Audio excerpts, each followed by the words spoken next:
Welcome back to Miss Clark Reads Percy Jackson and the Olympians, The Lightning Thief. This is Chapter 9. I am offered a quest. The next morning, Chiron moved me to Cabin 3. I didn't have to share with anybody.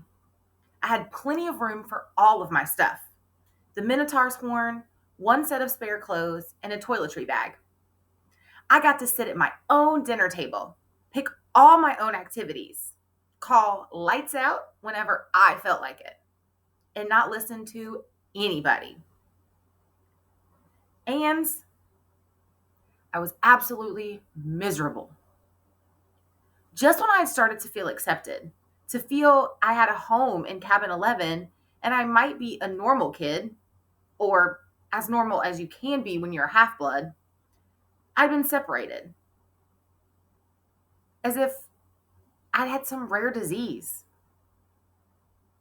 Nobody mentioned the hellhounds, but I got the feeling they were all talking about it behind my back.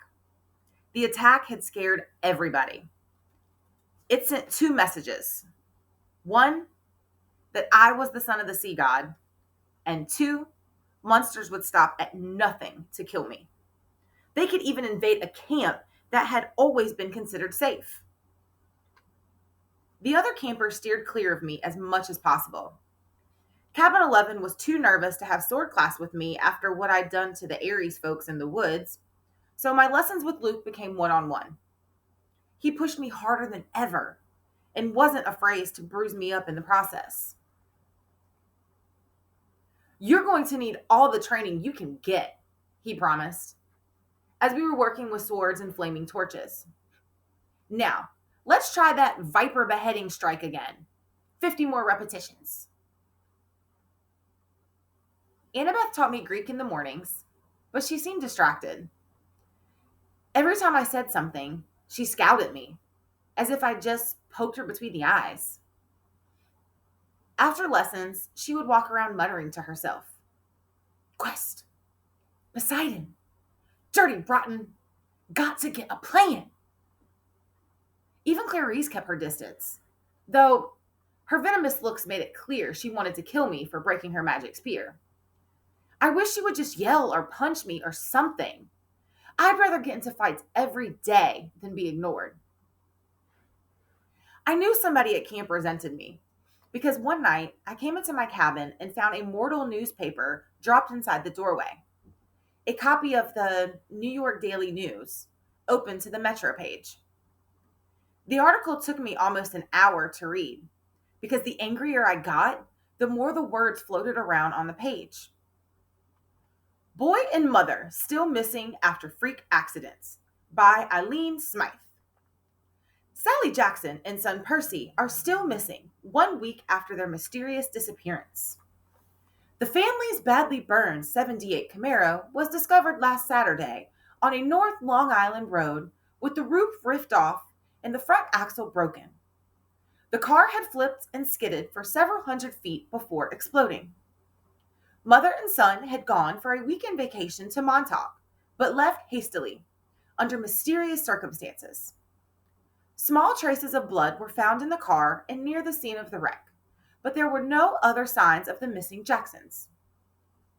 Residents in the rural area reported seeing nothing unusual around the time of the accident. Mrs. Jackson's husband, Gabe Ugliano, claims that his stepson, Percy Jackson, is a troubled child who has been kicked out of numerous boarding schools and has expressed violent tendencies in the past. Police would not say whether son Percy is a suspect in his mother's disappearance, but they have not ruled out foul play. Below are recent pictures of Sally Jackson and Percy. Police urge anyone with information to call the following toll-free Crime Stoppers hotline. The phone number was circled in black marker. I wadded up the paper and threw it away, then flopped down in my bunk bed in the middle of my empty cabin. "Lights out," I told myself miserably. That night, I had my worst dream yet. I was running along the beach in a storm.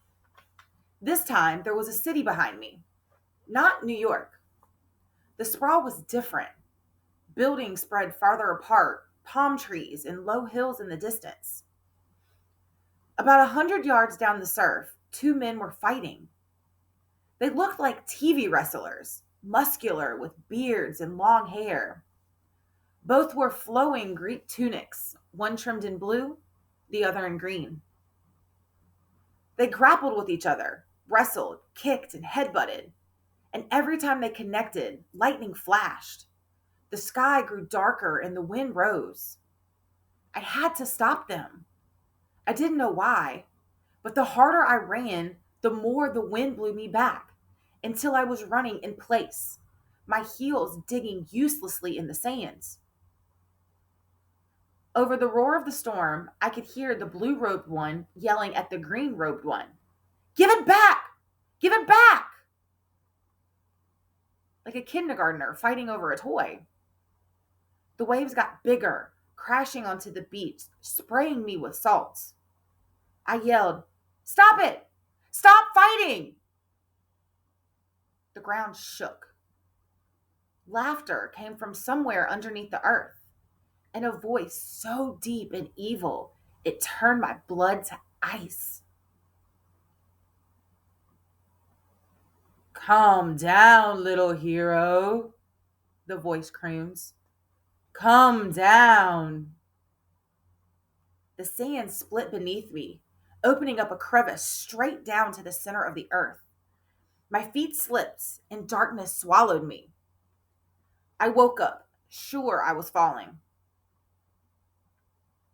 I was still in bed, in cabin 3. My body told me it was morning, but it was dark outside, and thunder rolled across the hills. A storm was brewing. I hadn't dreamed that. I heard a clopping sound at the door, a hoof knocking on the threshold. "Come in?" Grover trotted inside, looking worried. "Mr. D wants to see you." "Why?" "He wants to kill. I mean, I'd better let him tell you." Nervously, I got dressed and followed, sure that I was in big trouble. For days, I'd been half expecting a summons to the big house. Now that I was declared a son of Poseidon, one of the big 3 gods who weren't supposed to have kids, I figured it was a crime for me just to be alive. The other gods had probably been debating the best way to punish me for existing, and now Mr. D was ready to deliver their verdict. Over Long Island Sound, the sky looked like ink soup coming to a boil.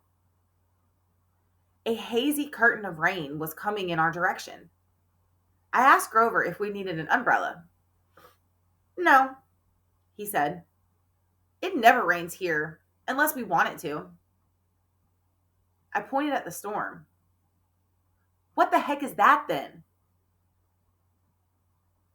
He glanced uneasily at the sky. "It'll pass around us. Bad weather usually does." I realized he was right. In the week I'd been here, it had never even been overcast. The few rain clouds I had seen skirted right around the edges of the valley. But this storm, this one was huge. In the volleyball pit, the kids from Apollo's cabin were playing a morning game against the satyrs. Dionysus's twins were walking around in the strawberry fields, making the plants grow. Everybody was going about their normal business, but they looked tense. They kept their eyes on the storm. Grover and I walked up to the front porch of the big house. Dionysus sat at the pinochle table in his tiger-striped Hawaiian shirt with his Diet Coke, just as he had on my first day. Chiron sat across the table in his fake wheelchair. They were playing against invisible opponents, 2 sets of cards hovering in the air. "Well, well," Mr. D said, without looking up.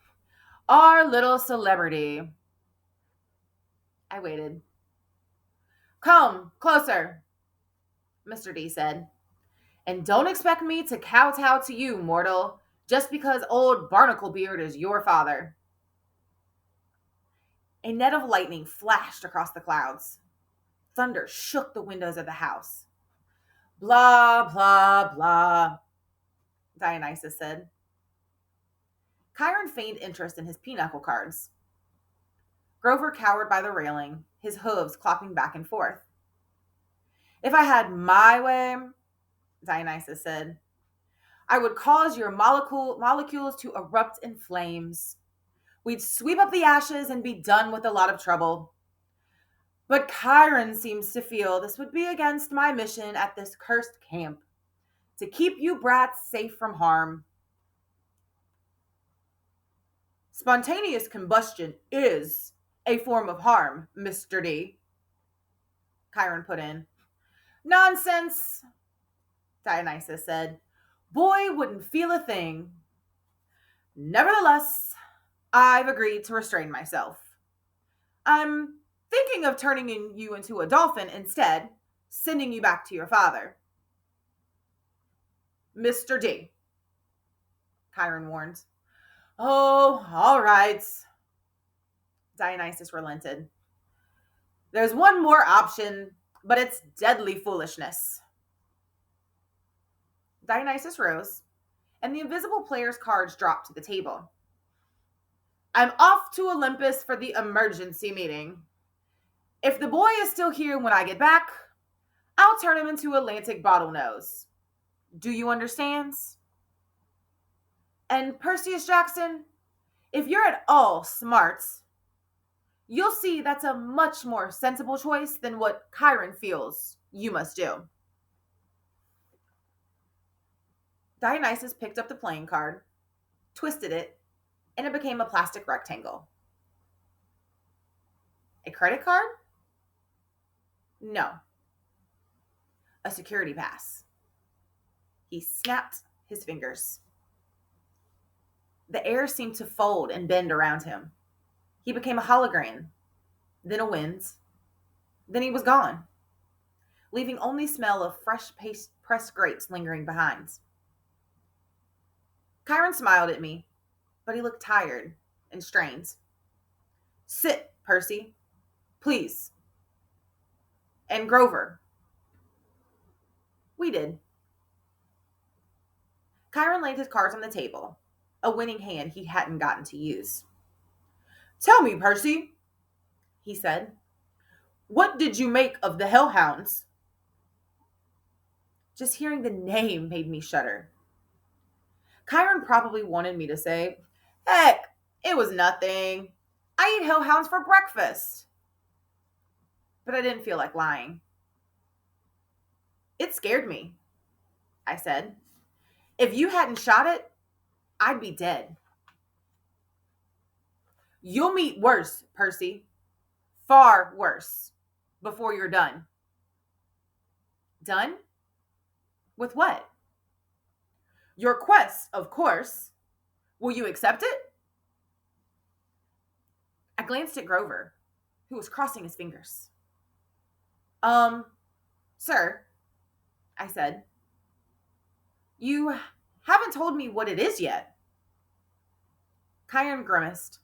Well, that's the hard part. The details. Thunder rumbled across the valley. The storm clouds had now reached the edge of the beach. As far as I could see, the sky and the sea were boiling together. Poseidon and Zeus, I said. They're fighting over something valuable. Something that was stolen, aren't they? Chiron and Grover exchanged looks. Chiron sat forward in his wheelchair. How did you know that? My face felt hot. I wish I hadn't opened my big mouth. The weather since Christmas has been weird, like the sky and the sea are fighting. Then I talked to Annabeth, and she'd overheard something about a theft. And I've also been having these dreams. I knew it, Grover said. Hush, satyr, Chiron ordered. But it is his quest, Grover's eyes were bright with excitement. It must be. Only the oracle can determine. Chiron stroked his bristly beard. Nevertheless, Percy, you are correct. Your father and Zeus are having their worst quarrel in centuries. They are fighting over something valuable that was stolen. To be precise, a lightning bolt. I laughed nervously. What? Don't take this lightly, Chiron warned. I'm not talking about some tinfoil covered zigzag you'd see in a second grade play. I'm talking about a 2-foot long cylinder of high grade celestial bronze, capped at both ends with god level explosives. Oh. Zeus's master bolt, Chiron said, getting worked up now. The symbol of his power, from which all other lightning bolts are patterned. The first weapon made by the Cyclops for the war against the Titans. The bolt that sheared the top off Mount Elma and hurled Kronos from his throne. The master bolt, which packs enough power to make mortal hydrogen bombs look like firecrackers. And it's missing? Stolen, Chiron said. By who? By whom? Chiron corrected. Once a teacher, always a teacher. By you. My mouth fell open. At least, Chiron held up a hand. That's what Zeus thinks. During the winter solstice, at the last council of the gods, Zeus and Poseidon had an argument. The usual nonsense. Mother Rhea always liked you best. Air disasters are more spectacular than sea disasters, etc. Afterwards, Zeus realized his master bolt was missing, taken from the throne room under his very nose. He immediately blamed Poseidon. Now, a god cannot usurp another god's symbol of power directly. That is forbidden by the most ancient of divine laws. But Zeus believes your father convinced a human hero to take it. But I didn't. Patience and listen, child, Chiron said. Zeus has good reason to be suspicious. The forges of the Cyclops are under the ocean, which gives Poseidon some influence over the makers of his brother's lightning. Zeus believes Poseidon has taken the master bolt and is now secretly having the Cyclops build an arsenal of illegal copies, which might be used to topple Zeus from his throne. The only thing Zeus wasn't sure about was which hero Poseidon used to steal the bolts. Now Poseidon has openly claimed you as his son. You were in New York over the winter holidays. You could easily have snuck into Olympus. Zeus believes he has found his thief. But I've never been to Olympus. Zeus is crazy. Chiron and Grover glanced nervously at the sky. The clouds didn't seem to be parting around us, as Grover had promised. They were rolling straight over our valley, sealing us in like a coffin lid. Percy? Grover said. We don't use the C word to describe the Lord of the Sky. Perhaps paranoid, Chiron suggested. Then again, Poseidon has tried to unseat Zeus before. I believe that was question 38 on your final exam. He looked at me as if he actually expected me to remember question 38. How could anyone accuse me of stealing a god's weapon? I couldn't even steal a slice of pizza from Gabe's poker party without getting busted. Chiron was waiting for an answer. Something about a golden net, I guessed. Poseidon and Hera and a few other gods, they, trapped Zeus and wouldn't let him out until he promised to be a better ruler, right? Correct, Chiron said. And Zeus has never trusted Poseidon since. Of course, Poseidon denies stealing the Master Bolt. He took great offense to the accusation. The two have been arguing back and forth for months, threatening war. And now, you've come along, the proverbial last straw. But I'm just a kid. Percy, Grover cut in. If you were Zeus, and you already thought your brother was plotting to overthrow you, then your brother suddenly admitted he had broken the sacred oath he took after World War II, that he'd fathered a new mortal hero who might be used as a weapon against you. Wouldn't that put a twist in your toga? But I didn't do anything.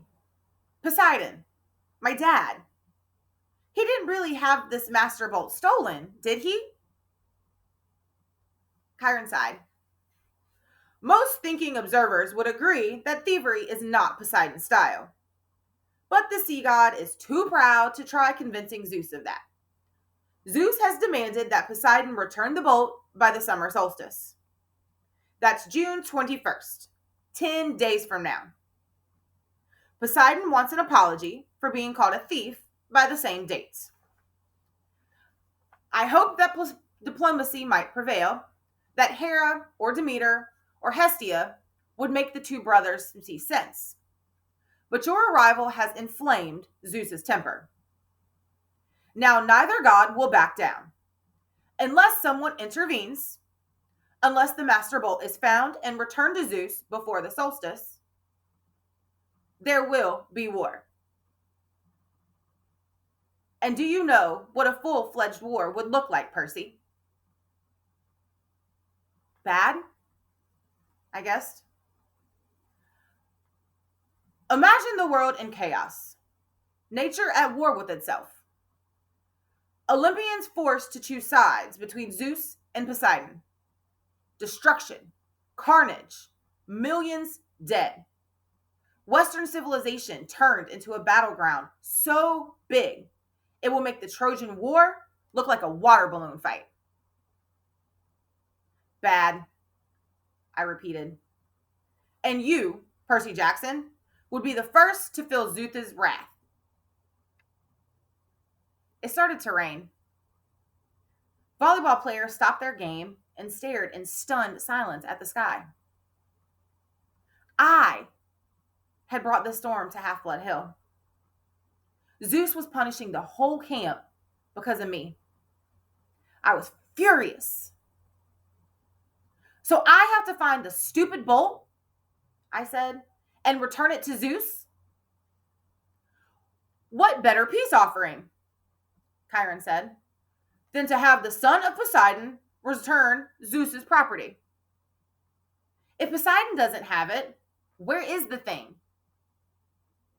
I believe I know. Chiron's expression was grim. Part of a prophecy I had years ago. Well, some of the lines make sense to me now. But before I can say more, you must officially take up the quest. You must seek the counsel of the oracle. Why can't you tell me where the bolt is beforehand?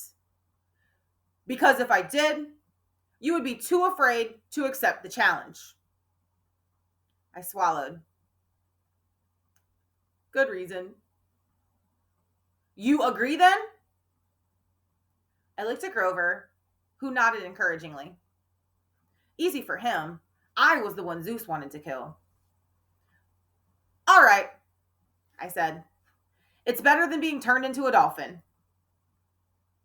Then it's time you consulted the oracle, Chiron said. Go upstairs, Percy Jackson, to the attic.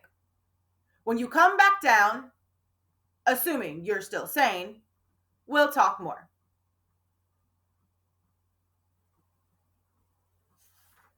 Four flights up, the stairs ended under a green trapdoor. I pulled the cord. The door swung down, and a wooden ladder clattered into place.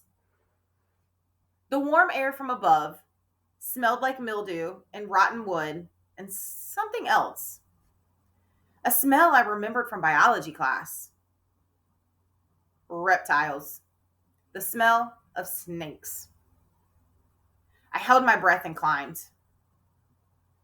The attic was filled with Greek hero junk, armor stands covered in cobwebs, once bright shields pitted with rust, old leather steamer trunks plastered with stickers saying Ithaca, Circe's Isle, and the land of the Amazons.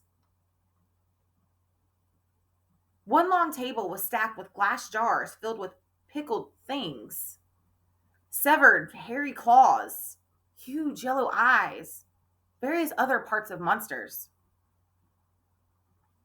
A dusty mounted trophy on the wall looked like a giant snake's head, but with horns and a full set of shark's teeth.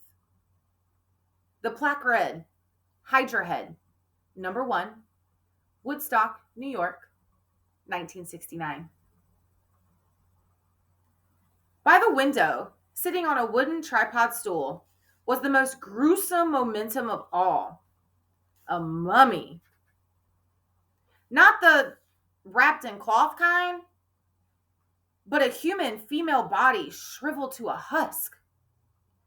She wore a tie-dyed sundress, lots of beaded necklaces, and a headband over long black hair.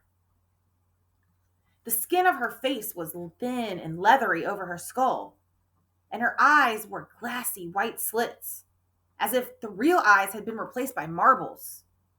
She'd been dead a long, long time. Looking at her sent chills up my back. And that was before she sat up on her stool and opened her mouth.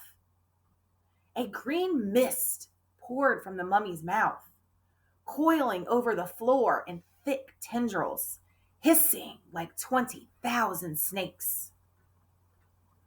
I stumbled over myself trying to get to the trap door, but it slammed shut. Inside my head, I heard a voice, slithering into one ear and coiling around my brain.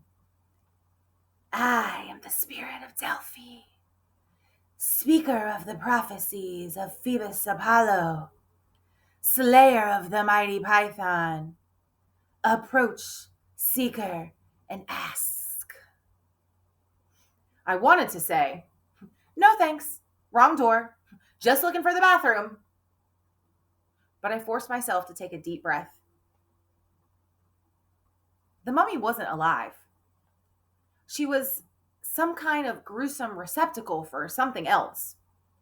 The power that was now swirling around me in the green mist. But its presence didn't feel evil, like my demonic math teacher, Mrs. Dodds, or the Minotaur. It felt more like the 3 fates I'd seen knitting the yard outside the highway fruit stand. Ancient, powerful, and definitely not human. But not particularly interested in killing me either. I got up the courage to ask, what is my destiny? The mist swirled more thickly, collecting right in front of me and around the table with the pickled Munster part jars. Suddenly, there were 4 men sitting around the table, playing cards. Their faces became clearer. It was Smelly Gabe and his buddies. My fist clenched. Though I knew this poker party couldn't be real. It was an illusion, made out of mist. Gabe turned toward me and spoke in the rasping voice of the oracle. You shall go west and face the god who has turns. His buddy on the right looked up and said in the same voice, you shall find what was stolen and see it safely returns. The guy on the left threw in 2 poker chips, then said, you shall be betrayed by one who calls you a friend. Finally, Eddie, our building super, delivered the worst line of all. And you shall fail to save what matters most in the ends. The figures began to dissolve. At first, I was too stunned to say anything. But as the mist retreated, coiling into a huge green serpent and slithering back into the mouth of the mummy, I cried, "Wait! What do you mean? What friends? What will I fail to save?" The tail of the mist snake disappeared into the mummy's mouth. She reclined back against the wall, her mouth closed tight, as if it hadn't been opened in 100 years. The attic was silent again, abandoned, nothing but a room full of mementos.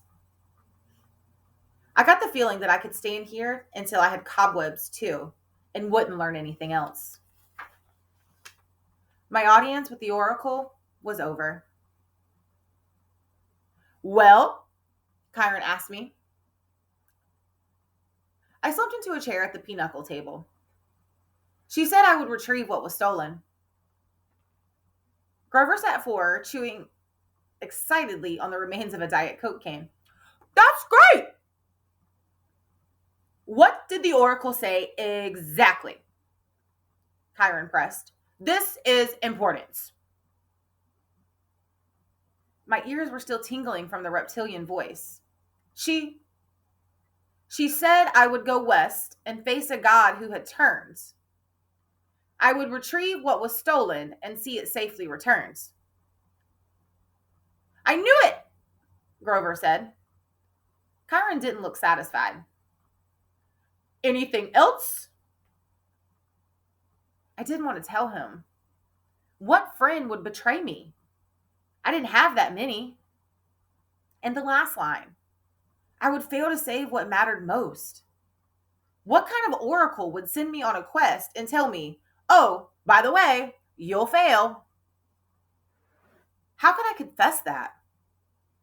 "No," I said. "That's about it." He studied my face. "Very well, Percy. But know this. The oracle's words often have double meanings. Don't dwell on them too much. The truth is not always clear until events come to pass."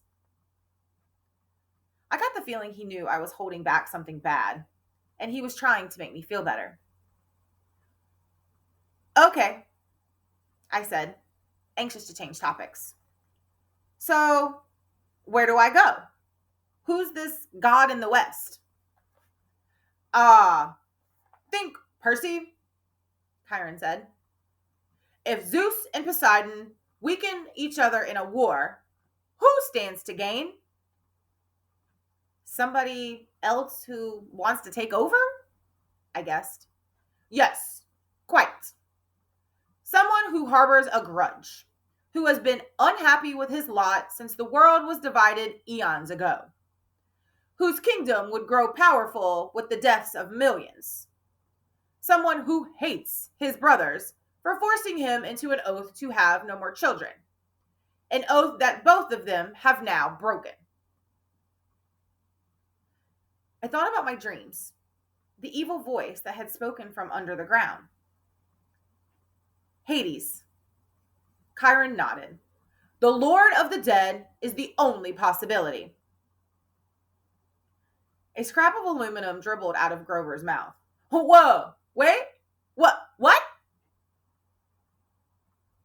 "A fury came after Percy," Chiron reminded him. "She watched the young man until she was sure of his identity, then tried to kill him. Furies obey only one lord, Hades." "Yes, but Hades hates all heroes," Grover protested. "Especially if he found out Percy is a son of Poseidon." "A hellhound got into the forest," Chiron continued. "Those can only be summoned from the fields of punishment, and it had to be summoned by someone within the camp. Hades must have a spy here. He must suspect Poseidon will try to use Percy to clear his name. Hades would very much like to kill this young half-blood before he can take on the quest." "Great," I muttered. "There's two major gods who want to kill me. But a quest to, I mean, couldn't the Master Bolt be in some place like Maine? Maine's very nice this time of year, said Grover. Hades sent a minion to steal the Master Bolt, Chiron insisted. He hid it in the underworld, knowing full well that Zeus would blame Poseidon. I don't pretend to understand the Lord of the Dead's motives perfectly, or why he chose this time to start a war, but one thing is certain. Percy must go to the underworld, find the Master Bolt, and reveal the truth. A strange fire burned in my stomach. The weirdest thing was, it wasn't fear. It was anticipation, the desire for revenge. Hades had tried to kill me 3 times so far, with the Fury, the Minotaur, and the Hellhounds. It was his fault my mother had disappeared in a flash of light. Now he was trying to frame me and my dad for a theft we hadn't committed. I was ready to take him on. Besides, if my mother was in the underworld... Whoa, boy, said the small part of my brain that was still sane. You're a kid. Hades is a god. Grover was trembling.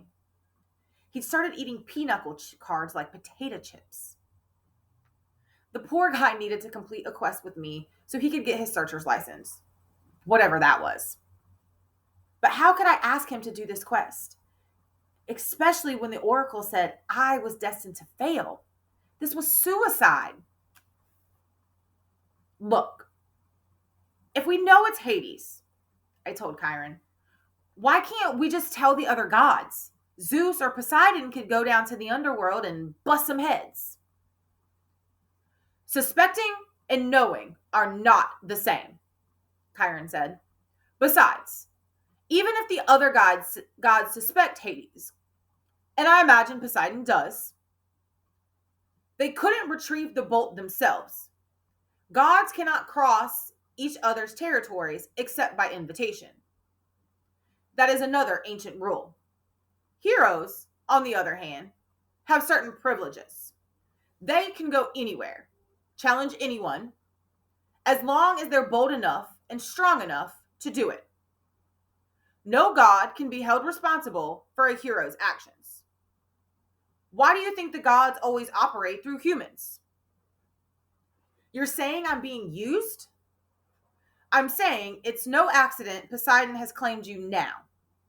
It's a very risky gamble, but he's in a desperate situation. He needs you. My dad needs me. Emotions rolled around inside me like bits of glass in a kaleidoscope. I didn't know whether to feel resentful or grateful or happy or angry. Poseidon had ignored me for 12 years. Now, suddenly, he needed me? I looked at Chiron. You've known I was Poseidon's son all along, haven't you? I had my suspicions. As I said, I've spoken to the oracle, too. I got the feeling there was a lot he wasn't telling me about his prophecy. But I decided I couldn't worry about that right now. After all, I was holding back information, too. So let me get this straight, I said. I'm supposed to go to the underworld and confront the Lord of the Dead. Check, Chiron said. Find the most powerful weapon in the universe. Check. And get it back to Olympus before the summer solstice in 10 days? That's about right. I looked at Grover, who gulped down the ace of hearts. Did I mention that Vane is very nice this time of year? He asked weakly. You don't have to go, I told him. I can't ask that of you. Oh, he shifted his hooves. No, it's just the satyrs and underground places. Well,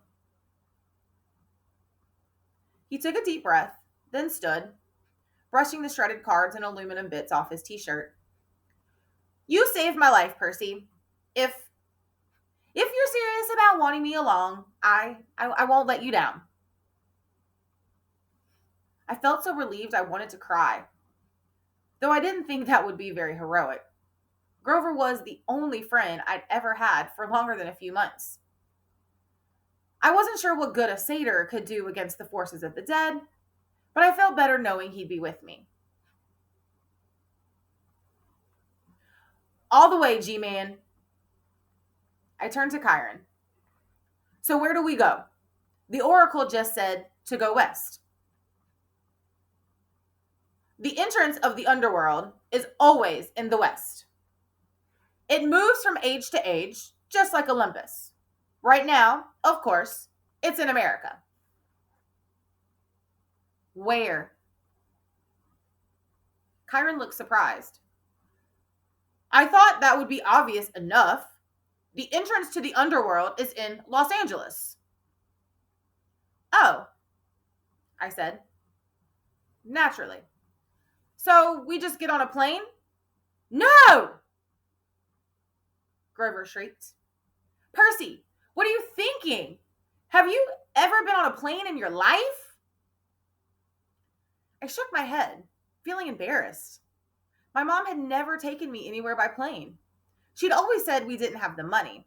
Besides, her parents had died in a plane crash. Percy, think, Chiron said. You are the son of the sea god. Your father's bitterest rival is Zeus, Lord of the sky. Your mother knew better than to trust you in an airplane. You'd be in Zeus's domain. You would never come down again alive. Overhead, lightning crackled, thunder boomed. Okay, I said, determined not to look at the storm. So, I'll travel over lands. That's right, Chiron said. 2 companions may accompany you. Grover is one. The other has already volunteered if you will accept her help. Gee, I said, feigning surprise. Who else would be stupid enough to volunteer for a quest like this? The air shimmered behind Chiron. Annabeth became visible, stuffing her Yankees cap into her back pocket. I've been waiting a long time for a quest, seaweed brain, she said. Athena is no fan of Poseidon, but if you're going to save the world, I'm the best person to keep you from messing up. If you do say so yourself, I said. I suppose you have a plan, wise girl? Her cheeks colored. Do you want my help or not? The truth was, I did. I needed all the help I could get. A trio, I said. That'll work. Excellent, Chiron said. This afternoon, we can take you as far as the bus terminal in Manhattan. After that, you are on your own. Lightning flashed. Rain poured down on the meadows that was never supposed to have violent weather. No time to waste, Chiron said. I think you should all get packing.